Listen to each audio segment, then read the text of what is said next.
Hello नमस्कार दोस्तों, मैं गौरव आप लोगों का स्वागत करता हूं बिगनर लर्नर पे। आज हम लोग हिंदी वर्णमाला के बारे में पढ़ेंगे। हिंदी वर्णमाला में दो प्रकार के वर्ण होते हैं जिनसे हमारी वर्णमाला बनी होती है। एक तो होते हैं स्वर और दूसरे होते हैं व्यंजन। तो हिंदी वर्णमाला में स्वर कितने होते हैं और व्यंजन कितने होते हैं? हिंदी वर्णमाला में स्वर होते हैं 11। अब आप लोग बोलेंगे कि सर हमने तो 13 सुने थे। तो 13 नहीं 11 होते हैं। अब कौन कौन से 11 स्वर होते हैं? तो वो ये रहे। हिंदी वर्णमाला में ये 11 स्वर होते हैं: छोटा बड़ा छोटी बड़ी छोटो बड़ो ऋ ए आय ओ औ। अब ये 11 स्वर होते हैं हिंदी वर्णमाला में। उसके बाद में आप लोग बोलेंगे कि अंग और आह क्या होते हैं? तो अंग और आह होते हैं अयोगवाह। आ मतलब नहीं, योग मतलब जोड़ना, जो किसी से भी ना जुड़ें वो अयोगवाह होते हैं। तो अयोगवाह की संख्या कितनी होती है? 2।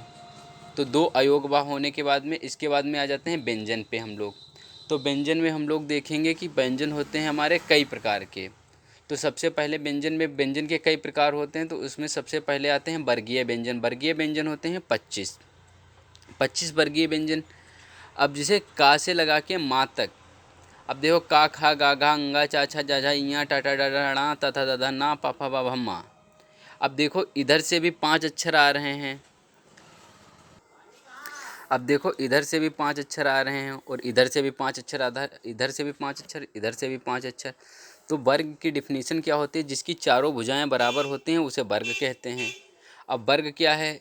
देखो ये भी भुजा बराबर है और ये भी चारों भुजाएं बराबर है तो वर्ग है। तो वर्गीय व्यंजन की संख्या होती है 25।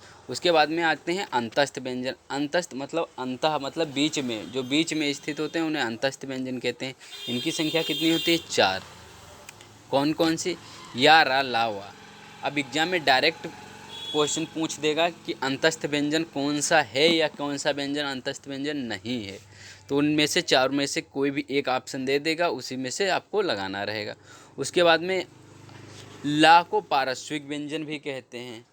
ला अंतस्थ व्यंजन तो है ही है, उसमें ला को पारस्विक व्यंजन भी कहते हैं। और रा को लुंठित या प्रकंपित व्यंजन भी कह देते हैं। ला और रा के 2 नाम हैं। एक तो ये अंतस्थ व्यंजन तो है ही है और दूसरा ये ला जो है वो पारस्विक व्यंजन भी है और रा जो है वो लुंठित या प्रकंपित व्यंजन भी है। उसके बाद में संघर्षी व्यंजन आ जाते हैं। संघर्षी व्यंजन होते हैं जिनमें मतलब घर्षण उत्पन्न हो, ऊष्मा उत्पन्न हो, तो उनमें संघर्षी व्यंजन कहते हैं। इनकी संख्या होती है 4। कौन कौन सी? सा हा। उसके बाद में आ जाते हैं संयुक्त व्यंजन। संयुक्त व्यंजन की संख्या होती है 4। कौन सी? छा त्रा ज्ञा स्रा। अब छात्र अज्ञाश्रा, इनको संयुक्त व्यंजन क्यों कहते हैं? क्योंकि ये 2 वर्णों से मिलके बने होते हैं, इस वजह से इन्हें संयुक्त व्यंजन कहते हैं। और अब बात आती है उच्छिप्त या द्विगुणित व्यंजन की। उच्छिप्त या द्विगुणित व्यंजन वे व्यंजन होते हैं जो अपना मतलब अस्तित्व बोलने पर अपना अस्तित्व छिपा दें, वो उच्छिप्त या द्विगुणित व्यंजन होते हैं। इनमें अड़ा और अढ़ा आता है। तो इस प्रकार से हम टोटल वर्णमाला के अक्षरों की बात करें तो 11 तो स्वर हो गए आपके और 2 अयोगवाह हो गए।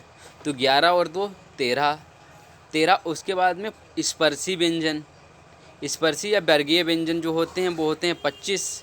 तो 25 और 13 कितने हो गए हैं? 38।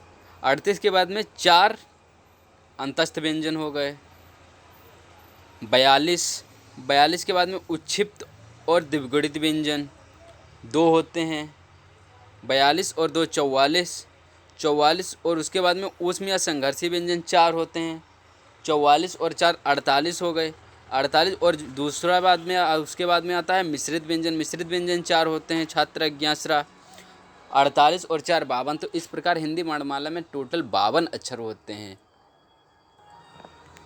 आई होप कि आप लोगों को हिंदी वर्णमाला में स्वरों और व्यंजनों के बारे में पता चल गया होगा। अब अगली वीडियो में हम आप लोगों को बताएंगे कि किस प्रकार से स्वर और व्यंजन, कौन से ह्रस्व स्वर, दीर्घ स्वर, प्लुत स्वर और व्यंजन इसी प्रकार से कितने कितने भागों में बांटा गया है, ये सब आगे की वीडियो में हम लोग जानेंगे।